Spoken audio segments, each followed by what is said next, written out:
ગુજરાતનું દેવું 4 લાખ કરોડ રૂપિયા વટી ગયું છે. એની સામે ગુજરાતની જનતાને ભાજપની આ 32મા વર્ષમાં ભેટ છે. તો 4 લાખ કરોડના દેવાની સામે એફડીઆઈમાં આટલા બધા વાઇબ્રન્ટ સમિટ કર્યા ગુજરાતે, ક્યારેય 3જા નંબરથી આગળ ગયું નથી.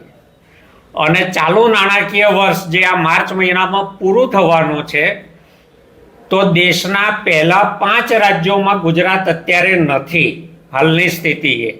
અને છતાં વડાપ્રધાન વારે ઘડીએ ગુજરાત આવી અને હવે જિલ્લે જિલ્લે વાઇબ્રન્ટ સમિટ કરે છે. વાઇબ્રન્ટ સમિટના નામે મોંઘી ડીશોના જમણવારનો ભ્રષ્ટાચાર, ગુજરાતના લોકો માથે દેવું ચડાવવું, અને એની સામે ગુજરાતની જનતાને જે વળતર મળે છે તો એમાં પાણીની ગુણવત્તામાં 30મો નંબર, કુપોષણમાં 31મો નંબર,